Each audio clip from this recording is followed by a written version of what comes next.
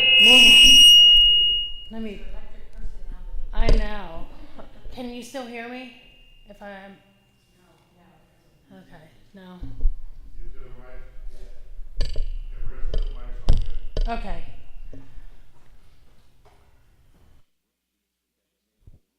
Do you want to turn one mic off? Oh, you want me to hold it? Oh, okay. That's fine.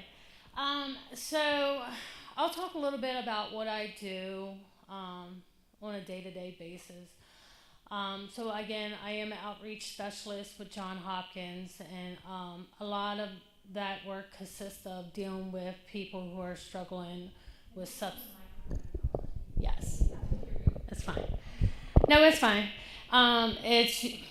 It's dealing with people who currently struggle with substance use disorder or mental health crisis.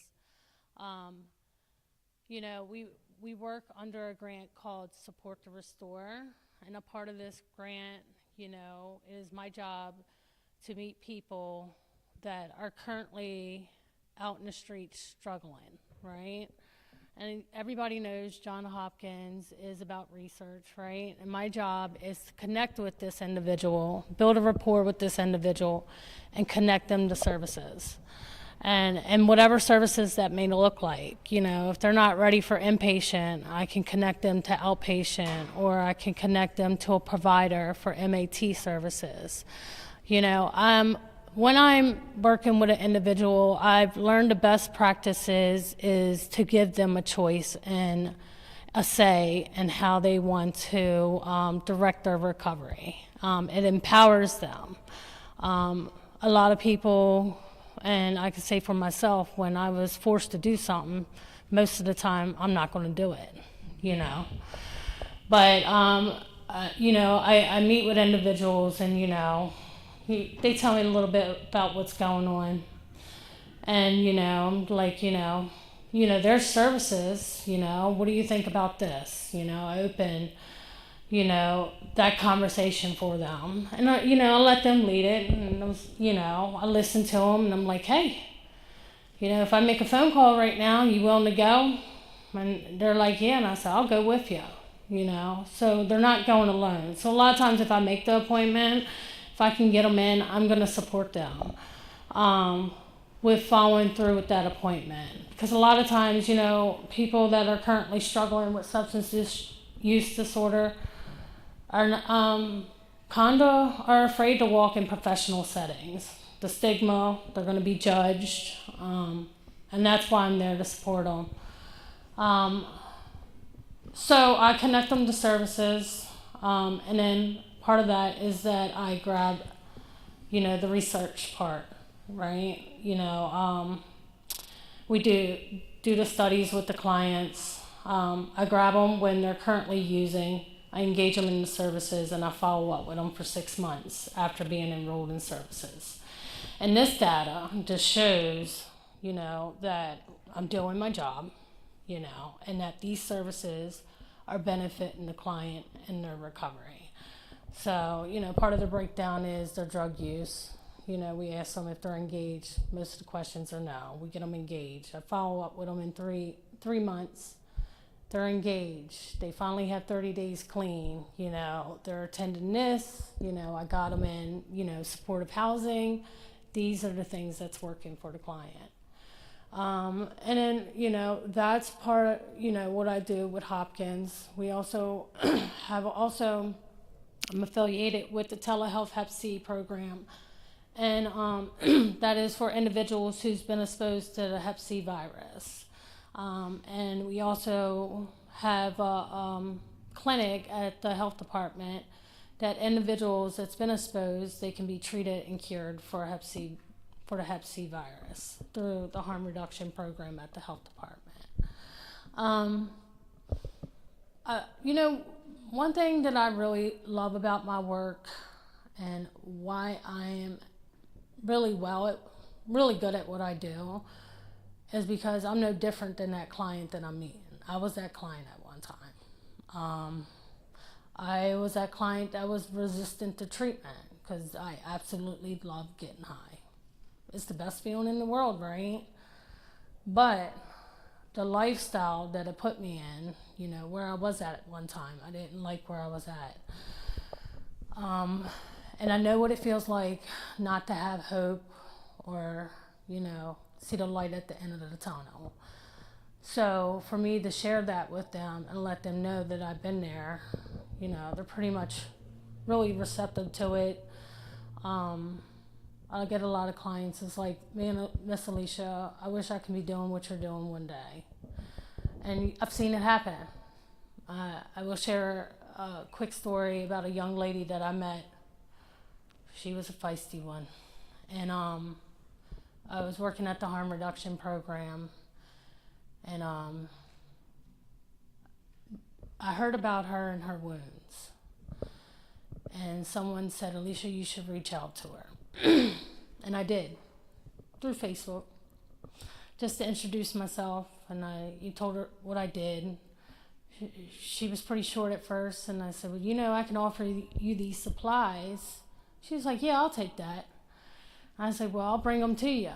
And I drove all the way out to her house. And I delivered these supplies. And that's how I built my rapport and my relationship with her. And she wasn't doing well with her addiction and, you know, the wounds that was on her. And I said, I'll be back to pick the supplies up. You put them in this container, and I'll bring you new wound care and supplies. And I did this for a while. And one day, we started conversating a little bit more each time. And one day, she says, you want to see my wounds? And I was like, yeah. They were really bad. Really bad. You could see her bone. And I said, you know, let me get you into wound care at Meredith Hospital. Well, I'll make the call. I'll set it up. I'll even take you to your appointments. And I did this for a while, too. And she was in no condition of keeping her appointment. So I would actually tell her appointment was for 10 o'clock when her appointment was only for 11. So I would get there really early because I knew that, you know, she was probably in the house doing something she shouldn't be doing before getting in my car. And I remember sitting in wound care, and we were in the lobby, and I remember people staring at her. And she noticed it, I noticed it, and she spazzed out. And she held her arms in the air, and she screamed at, you know, the patients in the lobby, you want to stare? You want to look at them? Here they are, look at them. And I immediately went to the front desk and I advocated for her to have her flag, her chart flag, that when she comes in, we have to be in a separate room because I can only imagine how she felt. And I would not want to feel that way trying to receive services. And then you know what? They respect the wishes. When we came in, they put us in a separate room as soon as we checked in. And I remember, and I sat there because I knew she needed somebody, and and I knew how important it was to her. And I remember them scraping the dead skin off, and her screaming, and I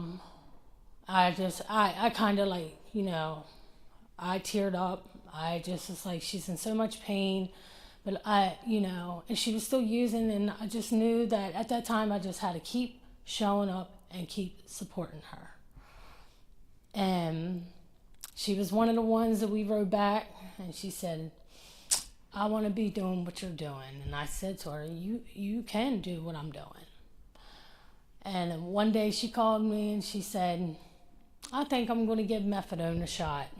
I said, okay, I'm going to take you over there. And I took her over to the clinic, And I'll be honest, did I see her in recovery at that time? Did I think she could do it? No, I didn't. But I knew that I was just going to show up anyway, just to keep trying to provide hope. And she called me one day, and she was so excited. She said, I finally got a clean UA. She got stabilized on methadone. And she was so proud of that accomplishment. She told everybody, she shared it on social media. That was a big step for her. And this is no inpatient intervention. This is something she done on the outside.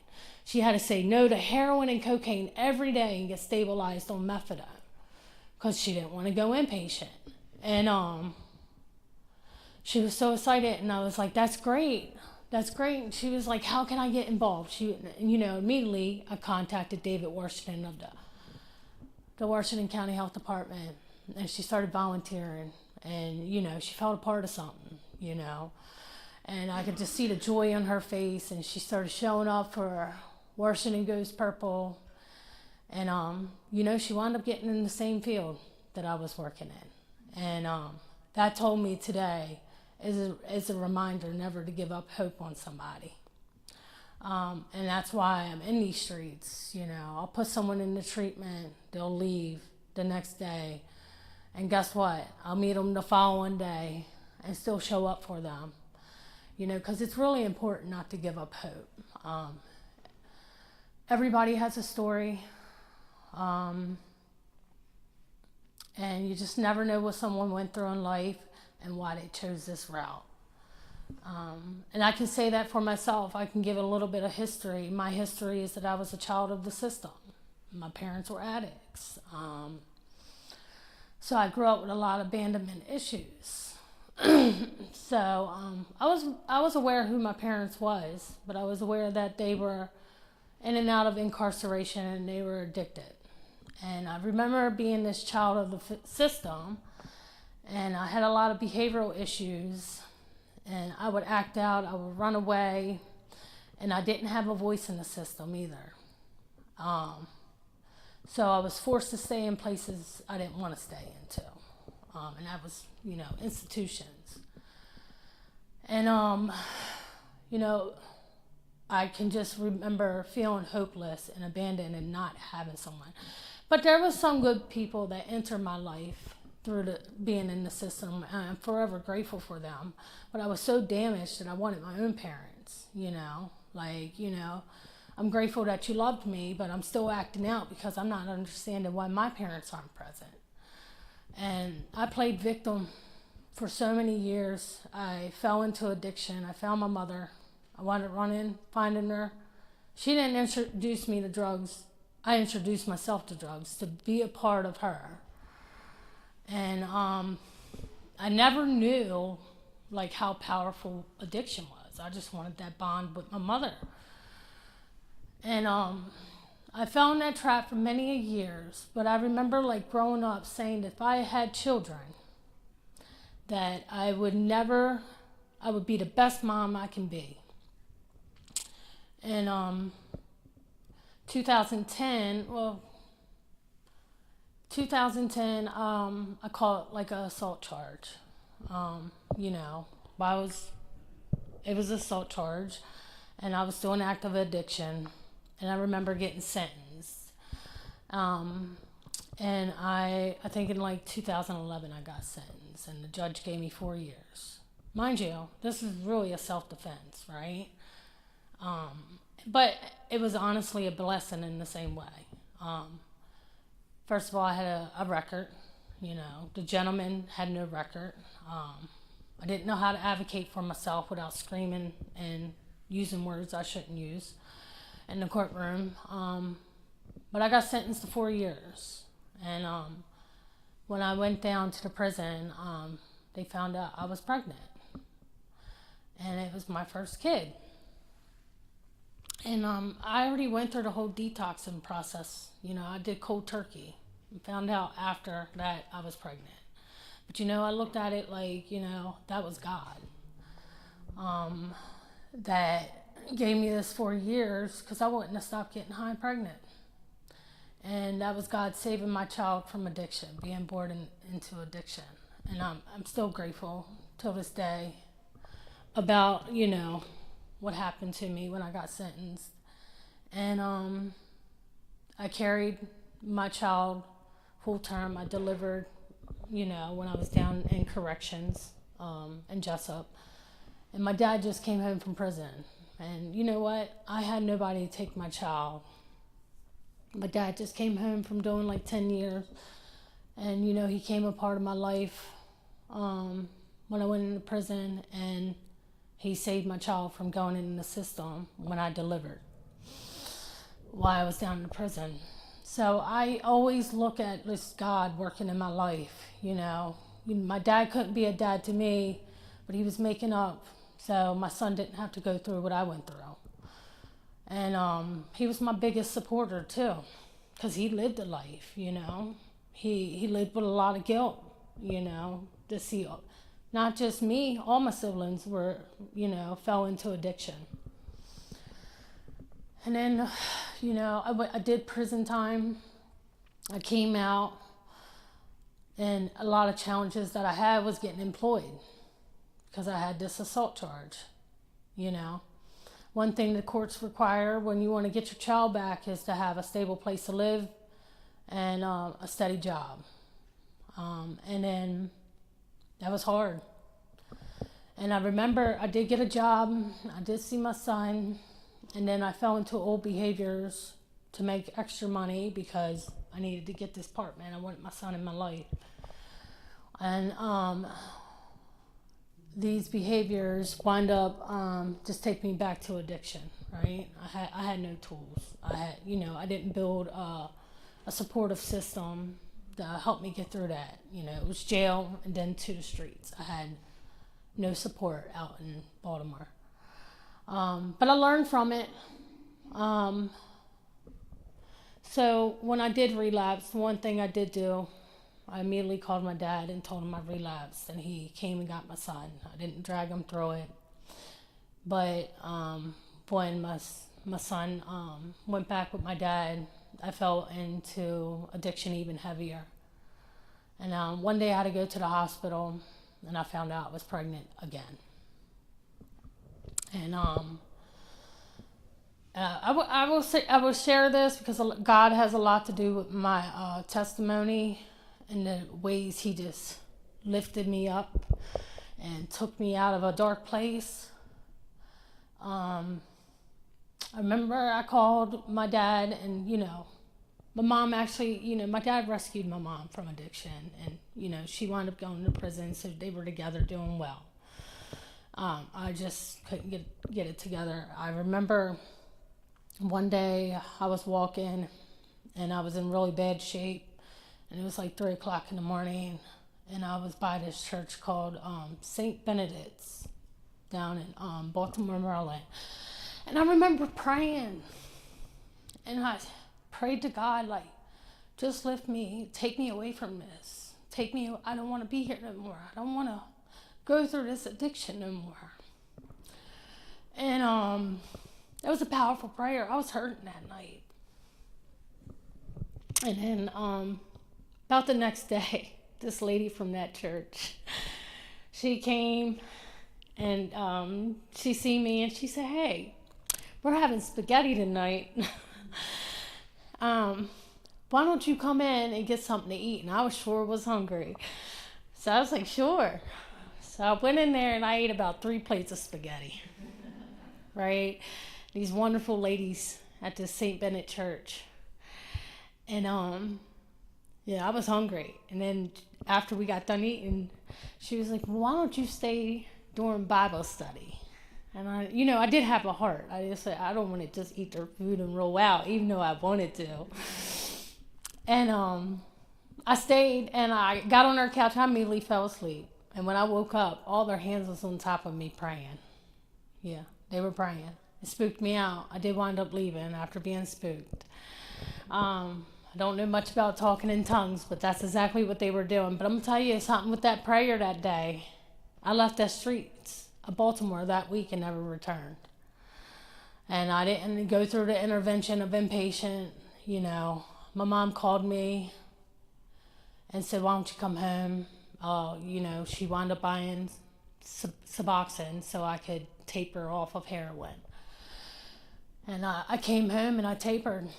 And I didn't know if I was going to remain clean. And I didn't know how I was going to do it. I was never taught how to live life and what it looked like, how to write a resume, how to obtain a job, how to do an interview. So I stayed, and I thought about, I put my oldest in this situation. I don't want to put this baby in this situation. I thought about adoption. And I actually called. They mailed something in the mail. My dad found it, and we got in an argument. And then I wound up moving back home with the kid's dad. Great guy, but every time we get in an argument, I would just run, you know. And I was scared because I know that we bump heads when we live together. And I wound up leaving my dad's house and going back to Baltimore County. But this time, I reached out to one of my friends in NA. And she was working the program in Baltimore, and she said, when you get down here, call me. And she faithfully picked me up and took me to a meeting. And then I got into this IOP program through Johns Hopkins, the CAP program for pregnant women. And I said, I got to keep myself busy, right? And I did these groups. Nothing was through probation. I wasn't forced. It's because I actually wanted to do it. I didn't even know how I was going to make it in life. I just knew that I just needed to do this today. And they said get a sponsor with, you know, so much clean time. I did. I followed all the suggestions. I just didn't want to go back to the streets. And someone recommended at the program I was at, come to the Cameo House. It was a women and children's program. And I was like, I'll give it 30 days. And I came up. I've already had like 10 months clean. And prior to this, before I entered treatment, my mom passed from cancer. I had a sister pass from cancer before going into treatment, but none of it took me back out there. And I entered treatment. My dad was my biggest supporter. He was in West Virginia. I came to Hagerstown. And, you know, the program requires you get a job in 60 days. They said, you know, we can help you find a job, you know, look for a job, apply. And I was like, okay. I found a job, fast food.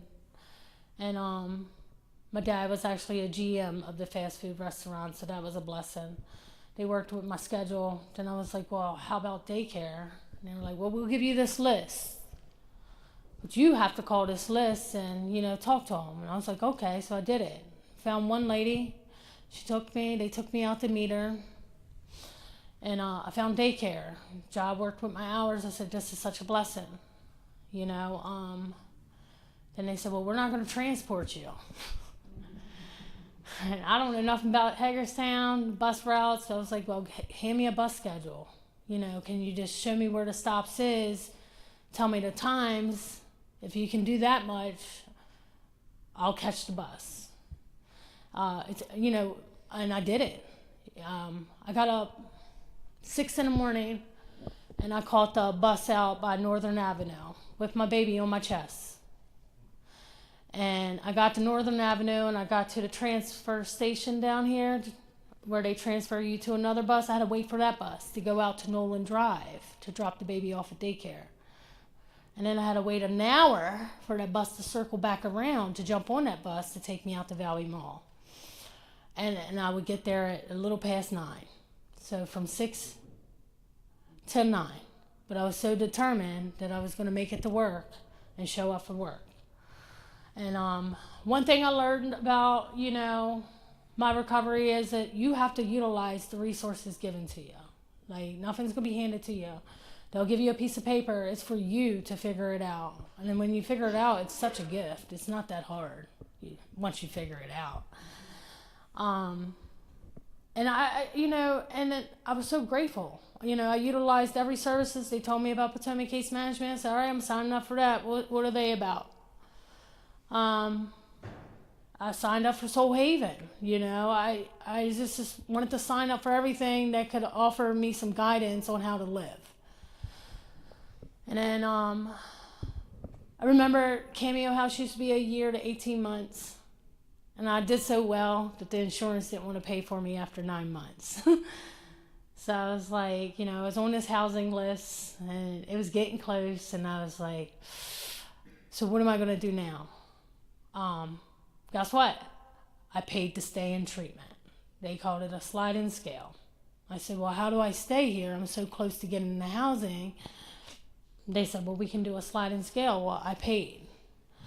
And I was one that did work and saved up every penny because I didn't even know if housing was going to come through as an option. I wanted to have many options for when I left that program.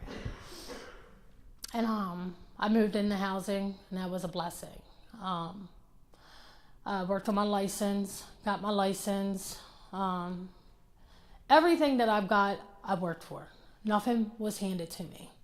Not a thing. And guess what? I value that, right? I take better care of what I work for. And even with housing, you know, I always set goals every year. I wanted to move out of housing, you know, for me and my kids. And I set that as a goal. And I think like 4 years ago, I bought my own home. Never thought I'd be a homeowner. I also reached out, how do I do that? You know, I wanted to see what I can achieve now. So, I just, you know, and you know, and I work a couple jobs. Hopkins is my full-time. I work part-time at Serenity Treatment Center. I also work part-time with Ladders to Leaders as a program administrator. And I can get real raw with people that feel entitled. Because, you know, nothing's handed to you in life. And like, the one thing, you'll appreciate it more. You'll value your recovery more if you work for it. And that's just my advice. You know, I go head to head with people that feel like, well, you need to do this and you need to do that. Now you're gonna have to figure this out, addiction or no addiction. It's life on life's terms. And if you don't gain them tools, then you're not gonna make it addiction or no addiction. And they need to be taught these tools, you know. I just feel like, you know, if we cater, we're not helping, we're enabling. So I get in you know, the beginning, like we have to build rapport and we have to do them baby steps. But when they enter that stage, they have to figure it out. Because once they lead that program, if they don't gain them tools, then you're setting them up for failure. So I think I pretty much touched on everything. I'm not big on telling my story. My story's not meant for everybody. I will say that there are certain individuals that come in my office and I can be real raw with them and relate with them. I'm grateful for where I'm at today. I will say that being on the other side of working in addictions it can be mentally exhausting. And I do juggle a lot of jobs and I still face challenges till this day. Recently, I had to figure out balance, you know, still trying to figure it out. And I had to seek professional help for mental health, but I knew that it was due to me working so much. And how do I find time to take care of myself? And you know, I like to show up for people and all these events, and then I had to eliminate some stuff because I have to take care of myself in the process, or I'm not going to be good to nobody. I mean, that's pretty much what I have to share on my story. Hope you guys got something out of it.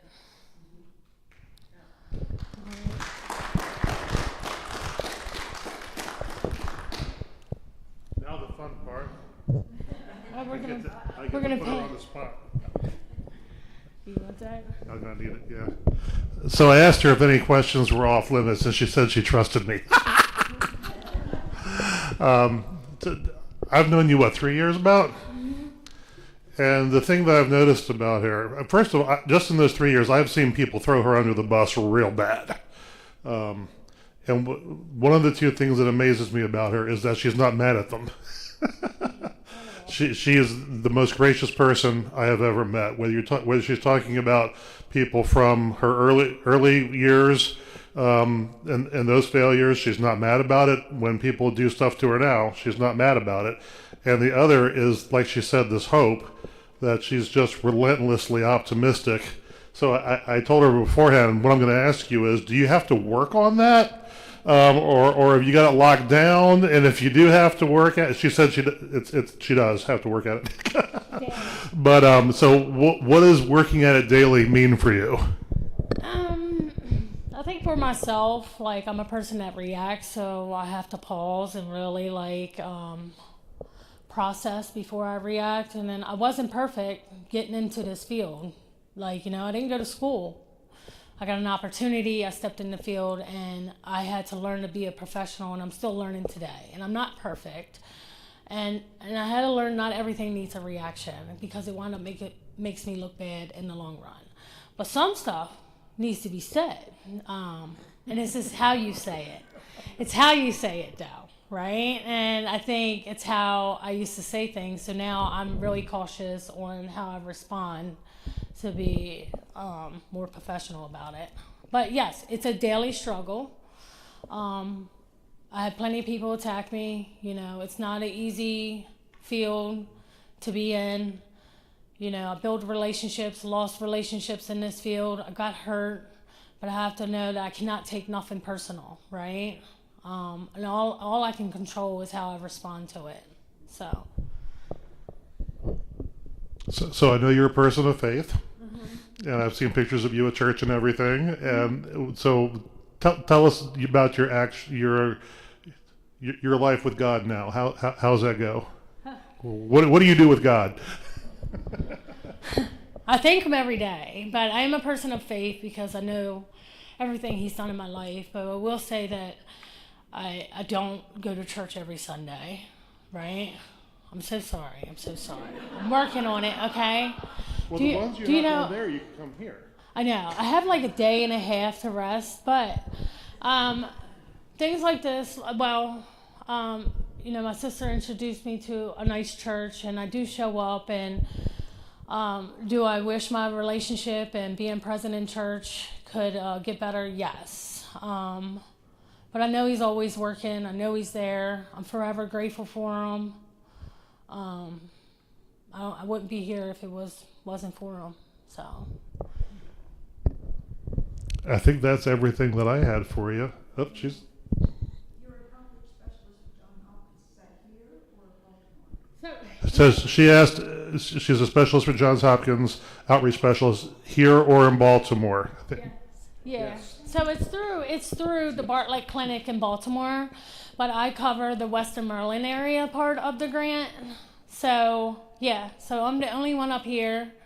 I'm stationed at Black Rock Integrative Medicine, which is a great location in the heart of the city. And I work in that practice under John Hopkins with her clients.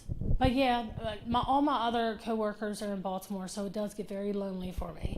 I'm going to ask you a research question. She's got a research question. But I feel like the group will probably want to know this as well. What advice do you have for supporting loved ones and community members through addiction while also taking care of yourself? What advice do I have? Someone that's supporting someone through addiction and taking care. You talking about me? Can I add to that question? Okay, so in my last church, Yeah. Southern Maryland has addiction problems too. Yeah. And there was a woman talking to another woman.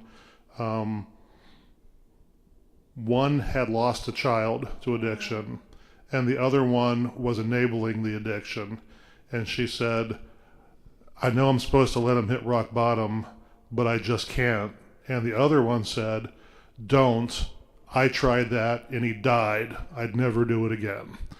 Which I know is not the right answer, but I'd like to hear your response to that. But yeah, I've dealt with many parents, and honestly, like, I deal with this lady and I ask her updates about her son every week, and she is a big part of giving her money on almost a daily. And she has a daughter that works in the field that's saying don't, right? But I can't tell her. She's going to do it anyway. All I can do is support her at the moment. And, so she can vent to me. And, of course, I'm like, you might want to stop, or I'll give her, like, suggestions, like, let him go to treatment and call you from the treatment center and then send him money. Have confirmation. I try to give, like, little tips. I don't know what the best answer is. What are the do's for caring for somebody with addiction? We know what the don'ts are. What are the do's? I think the dues is always staying in contact, always holding boundaries, still telling them you love them. You know, and I will say this with a family member, they got mad. Just giving them the resources and just being there. But also, though, like if it's affecting your mental health, you're going to have to take care of you too. It's no real, I don't have an honest answer for it, to be honest. Sounded honest to me. Yeah, so.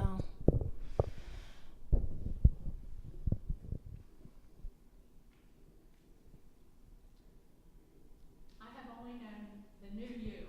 I've only known the past 3 years you, and I have to say I admire you. And if I ever had a situation on the street, I would want you there with me to help me deal with it, because I know you're real, and I know you're genuine, and I know you're going to know how to assess what's going on and how to dig in and deal with it. Yeah. And so I just wanted to say that I still follow you on Facebook. I know some of the things you've faced and dealt with, and everywhere I go, and someone who knows you, we all just love you, and we appreciate how God has worked in your life. Mm-hmm. And we appreciate that others benefit because God has worked through your life. Oh, thank you. You know, the one thing that I think I'm really pretty good at, we all know there's a housing crisis, right? And I think, you know, everybody's like, how do we engage people out in the streets that are currently using to be interested in treatment, right? So, of course, a lot of people will refer someone to me with a housing crisis, right? And I know there's more than a housing crisis. I don't have no options for them, but you know what I do talk up? I said, well, and even couples. And I said, you know, this is the only housing option I got for you. And I can tell you, I can get you in here. I can get you enrolled in here.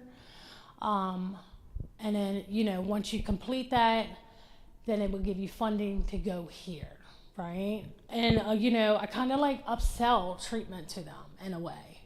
But the whole, you know, they got referred to me for housing. And I remember this couple, you know, they didn't want to be, they're not in Hagerstown, but they have couple programs in Baltimore.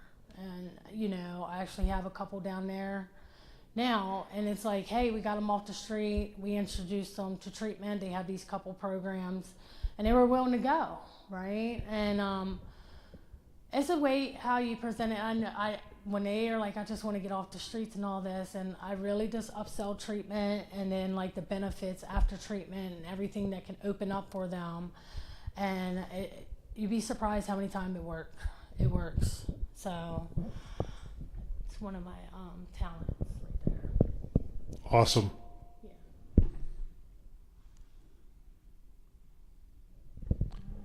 Thank you so much for being with us tonight. Thank you.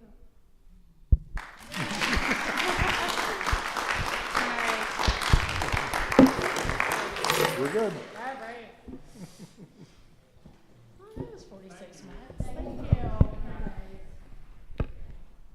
There is still plenty of food if you want to take the plate home like you did last week.